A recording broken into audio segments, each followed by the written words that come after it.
وہ قریش مکہ کے ساتھ آئے کہ ہم مل کر کچھ ہم کو مسلمانوں کو چیلنج کرتے ہیں. اور قریش مکہ کی طرف سے حوصلہ افزا جواب پانے کے بعد یہی جو وفد 20 لوگ تھے بنو غطفان کے پاس کے، یہ قبیلہ چونکہ پہلے یہود کا حلیف تھا لہٰذا فوراً تیار ہو گئے. بعد ازاں یہ وفد دوسرے اسلام دشمن قبائل میں گھوما پھرا، حتیٰ کہ تمام دشمن جتنے بھی مسلمانوں کے دشمن تھے ان کو تمام لوگوں کو جنگ پہ آمادہ کر لیا. چنانچہ 5 ہجری میں ابو سفیان کی سرکردگی میں جنوبی اطراف سے قریش، کنانا اور تہامہ آئے اور دوسرے حلیف قبائل کا 4000 افراد پر جو مشتمل لشکر تھا مدینہ کی طرف جانب روانہ ہوا. مرو زہران کے مقام پہ بنو سلیم کے ذیلی قبیلوں میں جنہوں نے بئر معونہ کے قریب چوٹی کے 70 کاریوں کو دھوکے سے شہید کر دیا تھا، وہ بھی ابو سفیان کے لشکر سے آ کے مل گئے. مشرقی اطراف سے غطفانی قبائل، بہرحال اب کنفیوز نہ ہو جائے، وہ لوگ آگے. بہرحال مدینہ تک پہنچتے پہنچتے اس لشکر کی تعداد 10,000 تک پہنچ گئی، جبکہ مدینہ کی کل آبادی 10,000 سے کم تھی اور اس میں جنگجو افراد صرف 3,000 تھے، اور ان 3,000 میں منافقین بھی شامل تھے. یعنی کہ آپ دیکھیں کہ 3,000 لوگ تھے جو مسلمانوں کی جنگ لڑنے کے قابل تھے اور جن میں سے منافقین تھے. اگر مسلمان خندق کھود کے بر وقت اپنی ڈیفنس نہ تیار کرتے تو یہ جتنے لوگ مل کر ان کے اوپر ٹوٹ پڑنے کا ارادہ رکھ رہے تھے، نعوذ باللہ، یہ مسلمانوں کو نیست و نابود کرنے کے لیے کافی تھے. اب حضور صلی اللہ علیہ وسلم کا بڑا خوبصورت ایک طریقہ تھا، انہوں نے ایک انٹیلیجنس کا محکمہ رکھا ہوا تھا جیسے آپ کی CID ہوتی ہے، اور یہ کفار کی نسبت ان کی حضور صلی اللہ علیہ وسلم کی جو انٹیلیجنس تھی بڑی متحرک تھی اور ایکٹیو تھی. جب یہود بنو نذیر کا وفد قریش اور دوسرے قبائل کو جب وہ موٹیویٹ کرا تھا کہ سارے آؤ مل کر مسلمانوں پہ چڑھائی چڑھتے ہیں، تو یہ خبریں مدینہ میں پہنچ گئی. یعنی کہ آپ کو انٹیلیجنس نے یہ جو آپ نے کچھ سپائی رکھے ہوئے تھے انہوں نے آپ کو بتایا کہ اس طرح ان کا ارادہ مدینہ پہ چڑھائی کرنے کا ہے. تو آپ صلی اللہ علیہ وسلم نے صحابہ سے مشورہ کیا کہ دفاع کے لیے کیا صورت اختیار کی جائے. چنانچہ کہتے ہیں کہ سیدنا سلیمان فارسی جو تھے ان کے مشورے کے مطابق، جیسے میں نے پہلے بھی بتایا تھا اس کی انٹروڈکشن میں، وہ ایران سے تعلق رکھتے تھے، تو انہوں نے کہا کہ ہمارے یہاں پہ جب ایسی ہوتی تو ہم خندقیں کھود لیتے. تو انہوں نے یہ ٹیکٹکس بتائی کہ مدینہ کے سامنے والی سمت میں خندق کھود کے دفاع کرنے کی تجویز دی انہوں نے، سلیمان فارسی نے. چنانچہ خندق کی کھدائی کا کام شروع ہو گیا. خندق 15 فٹ گہری کھودی گئی اور ہر 10 آدمیوں کو 40 ہاتھ لمبی خندق کھودنے میں مامور کیا گیا، اور صحابہ کرام نے مل کر یہ خندق 20 دن میں مکمل کر لی. اب اکنامکلی بھی مسلمانوں کا جو حالات تھے بہت تنگ تھے، اور مسلمان پیٹ پر پتھر باندھ کر خندق کھود رہے تھے.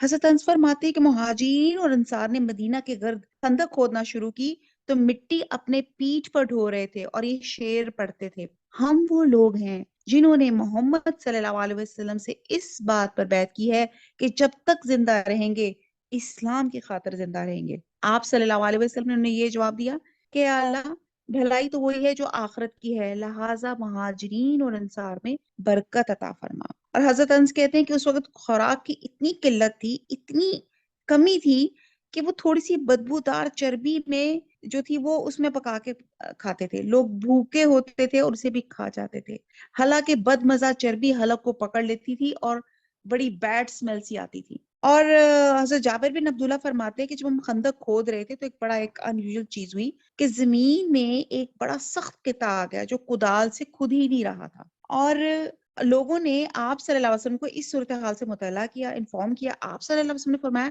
میں خود اترتا ہوں. آپ کھڑے ہوئے اور بھوک کی وجہ سے آپ صلی اللہ علیہ وسلم کے پیٹ پر بھی پتھر بندھا ہوا تھا. ہم لوگوں نے بھی 3 دن سے کوئی کھانے کی چیز نہ چکھی تھی. آپ سوچیں کہ کس قدر ہارڈ ورکنگ تھے سارے کے سارے، اور حضور صلی اللہ علیہ وسلم بھی ملا کے. اور یہاں سے ان کی پاور اور اللہ کی برکت پتہ چلتی ہے کہ جب ایک سخت چٹان آئی تو آپ نے ایک ہی کدال، آپ نے جب اللہ کے حکم سے اس پہ بسم اللہ کر کے لگائی تو وہ کیا ہو گئی؟ وہ ریزہ ریزہ ہو گئی. اور کہتے ہیں حضرت جابر بتا رہے ہیں، تو حضرت جابر فرماتے ہیں کہ میں نے جب بھوک سے آپ صلی اللہ علیہ وسلم کا یہ حال دیکھا تو مجھ سے برداشت نہ ہوا.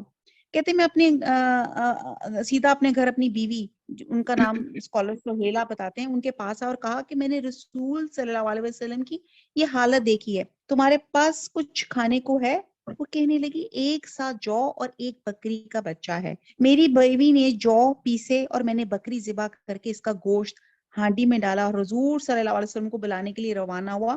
تو بیوی کہنے لگی رسول صلی اللہ علیہ وسلم کے ساتھ تھوڑے ہی آدمی لانا، مجھے سب کے سامنے شرمندہ نہ کرنا۔ اب اتنی اس تمام واقعے سے ہم نے بہت سے اسپیکٹس سیکھے ہوں گے، لیکن کبھی آپ نے دیکھا یہ مہمانداری کا اسپیکٹ کہ ہمارے یہاں پہ تو کوئی مہمان آ جائے تو آٹا گوندنے کا بھی مسئلہ پرابلم ہوئی ہوتی ہے کہ یار کون اٹھے آٹا گوندے، بازار سے روٹی منگا لیتے ہیں یا رہنے ہی دیتے ہیں۔ تو کہاں پہ انہوں نے جو تھے پیسے اور پھر بکری ذبح کی اور پھر وہ گوشت، آپ سوچے کہ کتنا ایک پروسیس تھا، اور نیت کیا تھی؟ نیت تواضع تھی۔ اور کہتے ہیں کہ حضرت جابر بن عبداللہ جو تھے آپ صلی اللہ علیہ وسلم کے پاس حاضر اور چپکے سے کہا کہ ہم نے ایک ساتھ جو کا آٹا پیسا ہے اور ایک بکری کا بچہ ذبح کیا ہے، لہٰذا آپ چند آدمیوں کو ہمراہ لے کے ہمارے یہاں چلیے۔ مطلب انہوں نے بتا دی کہ ایگزیکٹلی سچویشن اتنی ہے کہ میں زیادہ لوگوں کو انٹرٹین نہیں کر سکتا۔ یہ سن کے آپ صلی اللہ علیہ وسلم نے بلند آواز سے پکارا خندق والو، جابر کے ہاں تمہاری دعوت ہے، چلو جلدی کرو۔ میں اور جابر سے فرمایا کہ جب تک میں نہ ہوں ہانڈی چولہے پہ سے مت اتارنا اور نہ آٹے کی روٹیاں بنانا۔ میں گھر واپس لوٹا ہی تھا کہ آپ صلی اللہ علیہ وسلم کے ساتھ بہت سے لوگ موجود تھے۔ میری بیوی مجھے کہنے لگی اللہ تجھ سے سمجھے، میاں نے کہا جیسا تو نے کہا تھا میں نے تو ویسے ہی آپ صلی اللہ علیہ وسلم نے کہا تھا۔ مطلب میاں بیچارہ کہتا ہے کہ میں نے جیسے آپ نے کہا تھا میں نے اسی طرح حضور صلی اللہ علیہ وسلم کو بتا دیا تھا۔ پھر رسول صلی اللہ علیہ وسلم نے آٹے میں اپنا لب ڈال دیا اور برکت کی دعا کی۔ اس کے بعد آپ ہانڈی کی طرف گئے، اس میں بھی لب ڈالا اور میری بیوی نے فرمایا روٹی پکانے والا ایک اور بلا لیں اور کفگیر سے ہانڈی میں سے گوشت نکالتی جا اور اس کو چولہے سے نہ اتارنا۔ حضرت جابر فرماتے ہیں کہ کھانے والے 1000 آدمی تھے اور میں اللہ کی قسم کھا کر کہتا ہوں کہ سب نے کھانا خوب سیر ہو کر کھایا، مگر ہانڈی کا وہی حال تھا، وہ گوشت سے بھری ہوئی جوش مار رہی تھی اور آٹے میں سے بھی روٹیاں بن رہی تھی۔ یہ بخاری کی اوتھینٹک حدیث کا ایک مفہوم ہے جو میں نے آپ کے سامنے یہ واقعہ مینشن کیا کہ اللہ سبحانہ تعالیٰ نے ان ایمان والوں کا خلوص سے نیت دیکھ کر اللہ تعالیٰ نے کس طرح سے معجزانہ طریقے سے ان کی مدد کی۔ خندق تیار ہونے کے بعد ایک افتاد یہ پیش آئی کہ مدینہ کے اندر جو یہود کا قبیلہ بنو قریظہ تھا، جو مسلمانوں کا معاہد تھا، یعنی کہ ان کے ساتھ معاہدہ تھا، وہ اب تک اپنے عہد پہ قائم تھے۔ تو حی بن اخطب جو تھے اس نے بھی جنگ کے بعد بھی ان کو تعاون کی یقین دہانی کی تھی، یقین دہانی کی بنا پہ عہد شکنی پہ آمادہ ہو گیا۔ اور آپ صلی اللہ علیہ وسلم نے اس خبر کی تحقیق، آپ دیکھیں کہ حضور صلی اللہ علیہ وسلم بھی ہر بات کی پہلے تحقیق کرتے تھے۔ جب آپ کو یہ خبر ملی کہ انہوں نے ان کو بنو قریظہ کو بدعہدی پہ آمادہ کیا ہے، تو آپ نے اپنی تحقیق کے لیے انصار کے 4 سرداروں کو ساتھ بھیجا اور ساتھ تاکید کی اگر بنو قریظہ کی عہد شکنی کی خبر درست ہو تو دوسروں کی موجودگی میں مجھے نہ بتانا، صرف اشارے سے کام لینا۔ اب یہ بھی انتہائی حکمت والی بات ہے۔ جب انہوں نے صورتحال کی تحقیق کے بعد آپ کو بتایا کہ بنو قریظہ کی عہد شکنی والی بات درست ہے، تو اس خبر سے آپ صلی اللہ علیہ وسلم کو بہت صدمہ ہوا۔ مسلمانوں کے لیے وقت کڑی آزمائش کا تھا، خندق پار دشمن کا سمندر کی طرح ٹھاٹے مارتا ہوا لشکر تھا۔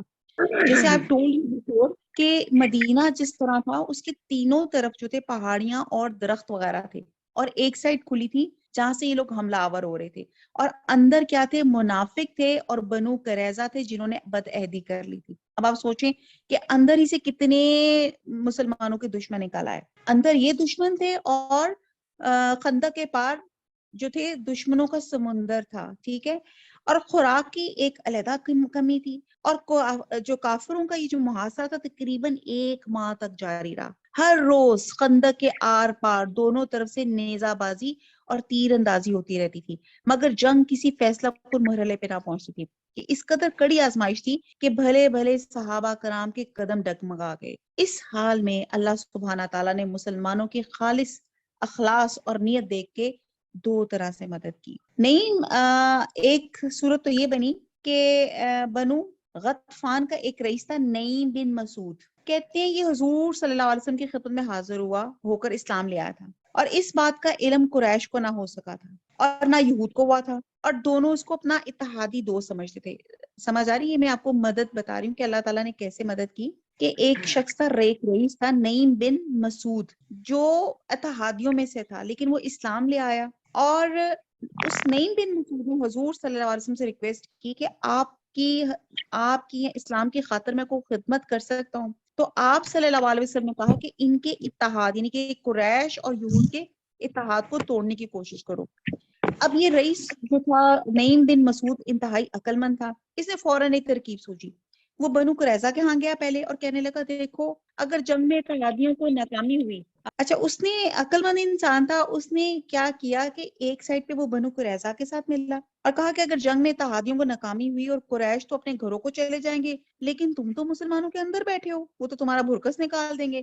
اس لیے میرا مشورہ یہ ہے کہ تم قریش سے بطور یرغمال 10 آدمیوں کو مطالبہ کرو. اس صورت میں وہ تمہارے ساتھ تعاون کرنے پہ مجبور ہو جائیں گے. مطلب اس نے ان کو فورس کیا کہ تم تو اندر بیٹھ کے جو بد عہدی کر رہے ہو تو کیا پتا کہ تمہیں قریش تمہارا ساتھ دیتا ہے کہ نہیں, تم 10 آدمیوں کا یرغمال بنانے کا مطالبہ کرو. اور یہود کو یہ بات بہت پسند آئی. پھر وہ ابو سفیان کے پاس چلا گیا, یعنی کہ نعیم بن مسعود جو تھے ان کے پاس چلے گیا وہ, اور انہوں نے ان کو بھی ایگزیکٹلی یہی بتایا کہ یہود تم سے بدظن ہو چکے ہیں, جو بنو قریظہ کے لوگ ہیں, اور وہ تم سے بطور یرغمال 10 آدمیوں کو مطالبہ کرنا چاہتے ہیں جنہیں وہ کسی وقت بھی مسلمانوں کے حوالے کر کے جنگ کا نقشہ بدل سکتے ہیں, تو اپنے آپ کو مسلمانوں سے محفوظ رکھ سکتے ہیں, لہٰذا تم ان کا مطالبہ ہرگز نہ تسلیم کرنا. ابو سفیان کو بھی بات دل پہ لگی. ابو سفیان نے دوسرے دن ہی بنو قریظہ کو مشترکہ حملے کے لیے پیغام بھیجا, تو انہوں نے وہی شرط بتائی کہ ہمیں یرغمال کے طور پہ 10 آدمی دے دیں.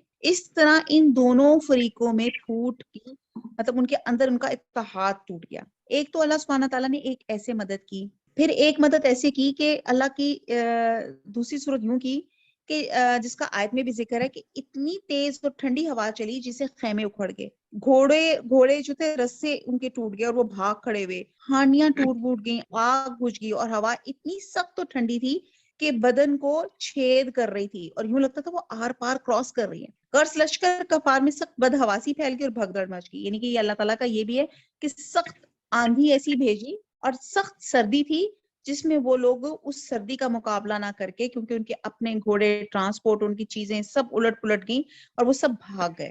ان حالات میں حضور صلی اللہ علیہ وسلم نے صحابہ کو مخاطب کر کے پوچھا کون ہے جو جا کے دشمن کی خبر لائے. آپ سمجھ رہے ہیں. اور ایک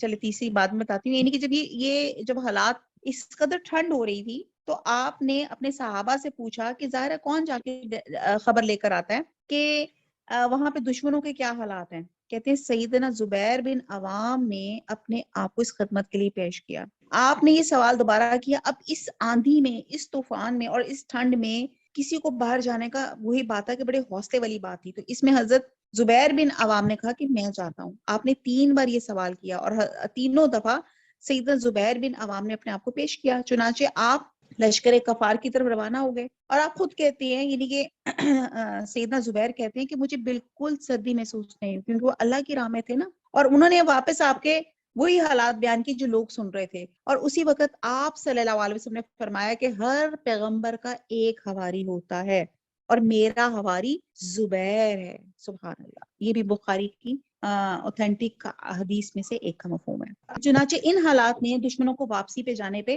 مجبور کر دیا اور وہ افراتفری کے عالم میں بھاگ کھڑے ہوئے. اس وقت آپ صلی اللہ علیہ وسلم نے فرمایا آج کے دن کے بعد کفار ہم پر چڑھ کر نہیں آئیں گے بلکہ ہم ان پر چڑھائی کریں گے. پھر تیسری مدد ایسے ہوئی. اس آیت میں تو ہوا کا ذکر ہے اور دوسرا ایسے لشکروں سے مدد کا ذکر ہے جو تمہیں نظر نہیں آتے. اس سے مراد وہ باطنی اسباب ہیں جن کی بنا پہ کفار بھاگ کھڑے ہونے پہ مجبور ہوئے, اور اس سے مراد فرشتے ہیں جو ہواؤں پہ مامور تھے. تو بہرحال اب اس آیت نمبر, یہ جو میں نے ایک پڑھی, آپ دیکھیں اس کا کتنا میں نے بیک گراؤنڈ سنا دیا. آیت نمبر 9 کو اگر آپ دوبارہ سے اس کو تھوڑا سا پڑھیں تو آپ دیکھیں گے آیت نمبر 9 تھی کہ مومنو اللہ کی اس مہربانی کو یاد کرو جو اس نے تم پہ اس وقت کی جب فوجیں تم پہ حملہ کرنے کو آئی تھی. یعنی کہ غزوہ احزاب ہو رہا تھا تو ہم نے ان پہ ہوا بھیجی, یعنی کہ وہ تندر تیز ہوا آندھی کی صورت تھی, سخت ٹھنڈ تھی, وہ بھیجی اور ایسے لشکر نازل کی جن کو تم دیکھ نہیں رہے تھے. اور وہ لشکر کس کے تھے؟ فرشتوں کے تھے. اور جو کام تم کرتے تھے اللہ ان کو دیکھ رہا ہے. یعنی کہ جس نیت سے اور جس خلوص سے تم کام کر رہے تھے اس خلوص اور اس ایمان کی قوت کو دیکھ کے اللہ تعالیٰ نے یہ مدد اللہ سبحانہ تعالیٰ نے بھیجی تھی. آیت نمبر 10 از جب جاؤکم وہ آئے تم پر، من فوقکم تمہارے اوپر سے، ومن اسفلا اور اسفلا نیچے سے، منکم تمہارے، وَإِذْ اور جب، زاغت، اب زاغت یہ ایک نیا لفظ ہے، اس کو انڈرلائن کر لیں، زاغت کہتے ہیں وہ چوک گئی، بہک گئی، اس سے یہ مراد ہے، یا زاغت ہوتا ہے کھلی کی کھلی رہ گئی، پتھرا گئی، الابصارو، ابصار بصارت آنکھیں، وہ بلاغتی اور بلاغتی ابلاغ سے ہے اردو کا لفظ، اور پہنچ گئے، القلوب قلوب، قلب کی جمع قلوب دل، الحناجرہ حناجر، اس کو بھی آپ انڈر لائن کر لیں، حناجر کہتے ہیں گلوں تک، حلق کو کہتے ہیں، تو حناجر اس کی جمع، حناجر گلوں تک، وَتَظَنُّونَ اس میں اردو کا لفظ کیا آتا ہے، زن، کہ تم گمان کرتے ہو، تم زن کرتے ہو، باللہ اللہ کی نسبت، اللہ کے ساتھ، الظنونا زنونا گمان طرح طرح کے، اب اس کو با محاورہ پڑھتے ہیں، جب وہ تمہارے اوپر اور نیچے کی طرف سے تم پر چڑھ آئے، اور جب آنکھیں پھر گئیں اور دل مارے دہشت کے گلوں تک پہنچ گیا، اور تم اللہ کی نسبت طرح طرح کے گمان کرتے ہو۔ آپ یہ دیکھیں کہ یہ وہی اسی چیز کا نقشہ کھینچا ہوا ہے کہ جب وہ تمہارے اوپر اور نیچے کی طرف سے تم پہ چڑھ آئے، یعنی کہ جب انہوں نے حملہ کر دیا، یہ ہم نے بہت ڈیٹیل سے، میں نے ابھی سورہ احزاب کے پس منظر کا سب بتایا کہ کس طرح سے سب اتحادی لوگ ہو گئے، یعنی کہ اوپر نیچے سے سب تر دوڑے، اوپر سے تو سامنے سے آئے، اور اندر سے وہ جو منافق تھے، اور وہ جو اندر ان کا جو بنو قریظہ کے لوگ تھے، وہ جس طرح انہوں نے منافقت، مسلمان منافق، اور جس طرح سے انہوں نے جو بے ایمانیاں کی تھی، تو وہ تم کے اوپر چڑھ دوڑے تھے، اور جب آنکھیں پھر گئی تھیں، اور یعنی کہ اس قدر ڈر تھا کہ مارے دہشت کے گلوں تک پہنچ گئی تھی، تم اللہ کی نسبت طرح طرح کے گمان کرتے ہو، یعنی کہ اللہ تو ہیلپ کرنے والا ہے، اللہ آپ کا ایمان کو ٹیسٹ کر رہا ہے۔ یہ جو آزمائشیں ہوتی ہے، ان آزمائشوں میں اللہ تعالیٰ اپنے مومنوں کا رویہ دیکھ رہے ہوتے ہیں، اور اگر مومنوں کا رویہ اس پہ بھی اسٹیڈ فاسٹ رہے تو پھر اللہ تعالیٰ مزید مدد کرتے ہیں۔ آیت نمبر 11، ہنالکا وہاں، ابتلیہ آزمائے گے، المؤمنون مومن، وزلزلوا اور ہلائے گے، زلزالن ہلایا جانا، شدید شدید سخت، اور وہاں مومن آزمائے گے اور سخت طور پر آزمائے گے۔ آپ دیکھتے ہیں کیا کیا آزمائشیں آئیں، میں نے بہت ڈیٹیل سے بھی بتایا کیسے آزمائشیں آئیں۔ نمبر 1 کہ اس موسم میں، اس حالات میں انہوں نے خندق کھودی، پھر خوراک کی قلت تھی، کس طرح انہوں نے پتھر باندھ کے تمام کام کیے، پھر اس کے باوجود ان کی ایمان کی حالت آپ دیکھیں کہ مومنوں کو اس قدر ان کے پاس آزمائشیں، وہ ہلائے گئے لیکن وہ اپنے ایمان پر قائم رہے۔ اور یہی اللہ تعالیٰ چاہتے ہیں کہ جب ہمارے پر مومنوں کے اوپر آزمائشیں آتی ہیں، تب اللہ تعالیٰ ہمارا رویہ دیکھتے ہیں کہ ہمارا رویہ یہ آتا ہے کہ وائی می، میرے ساتھ ہی ایسا کیوں ہوتا ہے، یا میں لوہے کا بنا ہوا ہوں، یا یہ میرے ساتھ ہی کیسی شکوے شکایتیں شروع ہوتے ہیں، یا اللہ کی رضا میں راضی رہتے ہیں۔ اور اگر آزمائش آتی ہے تو اس میں شکایتیں کرنے کی بجائے وہ پلان کرتے ہیں کہ اس آزمائش سے اللہ کی سرخروئی بھی کیسے حاصل کرے، اور اس آزمائش سے کس طرح عافیت سے باہر نکلیں۔ جیسے غزوہ احزاب میں جب سب اتحادی لوگ جمع ہو گئے، اور ان کا لشکر بھی زیادہ، ان کی امونیشن بھی زیادہ، اور جس پہ مومن جو تھے ہلائے گئے، ان کا ایمان متزلزل ہو گیا، ان کے اوپر آزمائشیں اتنی آئیں۔ عام انسان ہوتا تو وہ دوڑ کے بھاگ جاتا کہ مجھے کیا ضرورت پڑی ہوئی، اتنا فاقہ پتھر پیٹ میں باندھ کر میں چٹان اور میں کھدائی کرنے میں لگا ہوا ہوں، اپنے اس قدر برے حالات میں رہ رہا ہوں جس میں میری زندگی کی بھی کوئی گارنٹی نہیں ہے، لیکن اس پہ بھی وہ لوگ اپنے ایمان پر قائم رہے۔ یہ اللہ تعالیٰ اس غزوہ میں ایک چیز یہ بھی دیکھنا چاہتے تھے۔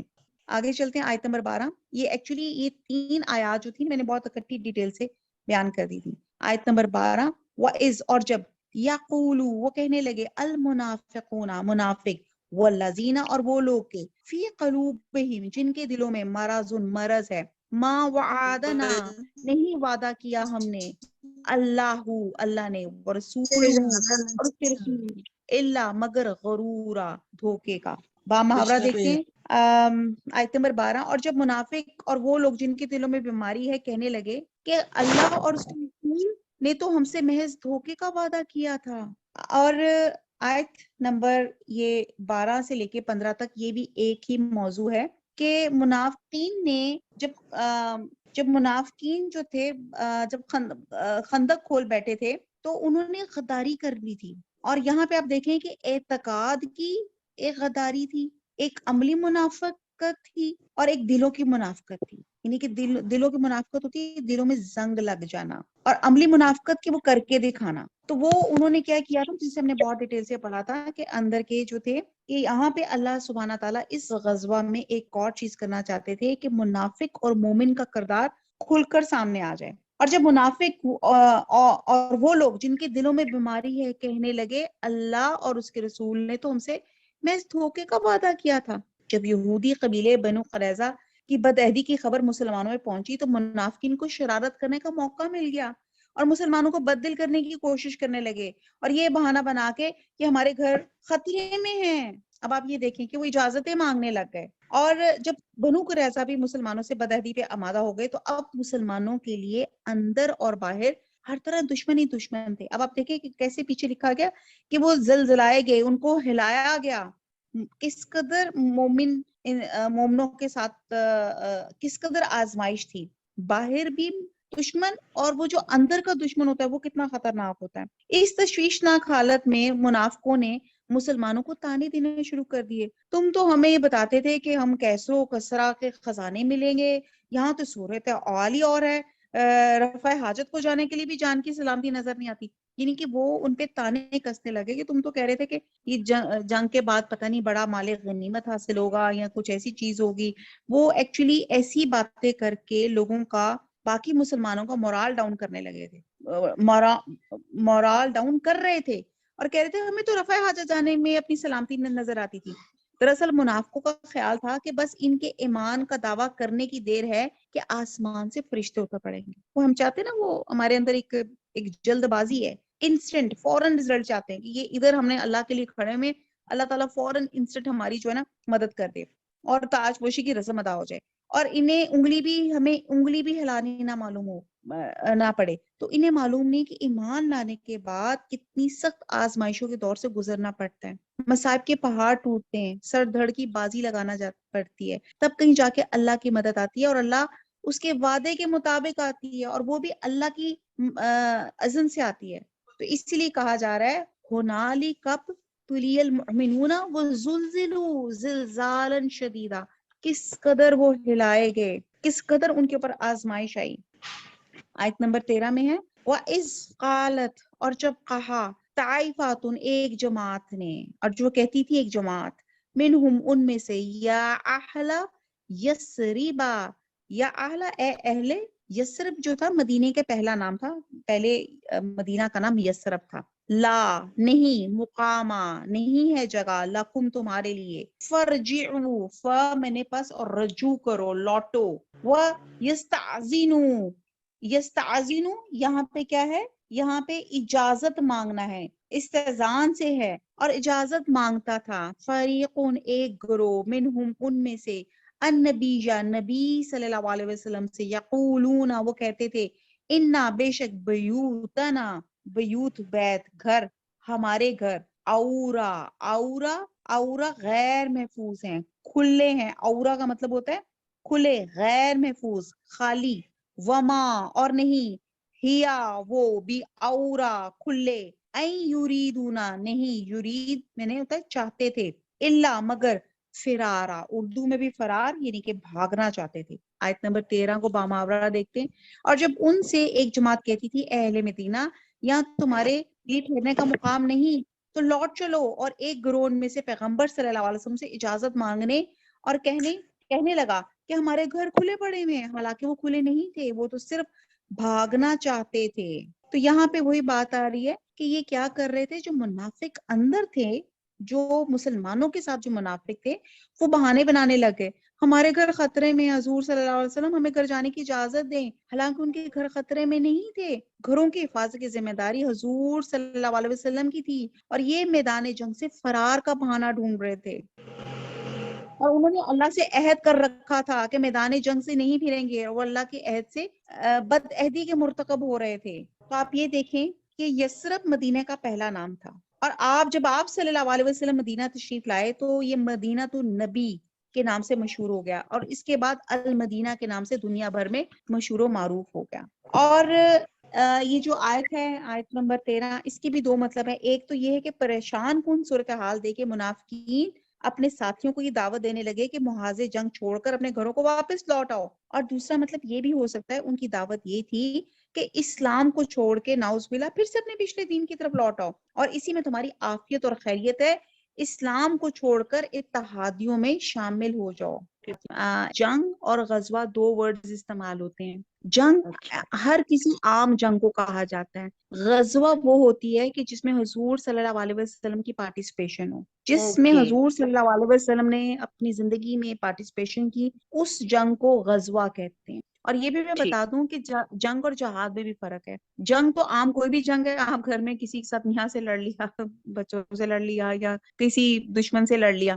جہاد جب جی ہوتا ہے، جب اسلام کی سربلندی کے لیے، اسلام کے لیے جب آپ کافروں سے لڑتے ہیں تو اس کو جہاد کہتے ہیں. اور پھر اوکے ایسے جہاد میں جہاں حضور صلی اللہ علیہ وسلم کی پارٹیسپیشن ہو تو اس کو ہم اوکے. غزوہ کہتے ہیں. اور غزوہ احزاب یہ ہے. غزوہ تھینک احزاب کے دو نام ہیں، جیسے ہم نے پہلے بھی بتایا. غزوہ خندق بھی کہتے ہیں کیونکہ خندق کیا تھی؟ خندق کھود کی جنگ ایسی ٹیکنیک سے لڑی گئی تھی کہ اس سے پہلے ایسی ٹیکنیک کسی نے آزمائی نہیں تھی کہ خندق کھود کے بھی کوئی جنگ لڑی جاتی ہے. ایک تو یہ تھی. اور دوسرا اس کا جی. نام غزوہ احزاب اس لیے رکھا گیا کہ مختلف قبائل جو تھے اتحاد ہو کے دشمنوں نے مدینہ پہ حملہ کیا تھا، تو اس لیے اس کو ٹھیک. غزوہ احزاب بھی کہا جاتا ہے. اب یہاں پہ بتایا جا رہا ہے کہ جو اندر کے منافقین تھے وہ بہانہ کیا بنا رہے تھے کہ ہمارے گھر جو ہیں دشمنوں کے سامنے کھلے پڑے ہیں، تو ہمیں اجازت دی جائے کہ ہم جا کے ان کی پروٹیکشن کریں. تو آپ صلی اللہ علیہ وسلم نے اپنی نرمی طبع کی بنا پر ایسے لوگوں کو اجازت دیتے رہے. اور یہاں شاید بلکہ حکمت یہی تھی کہ بہتر یہی تھا، کیونکہ ایسے لوگ جو منافق لوگ ہیں، جو لڑنا ہی نہیں چاہتے، ان کا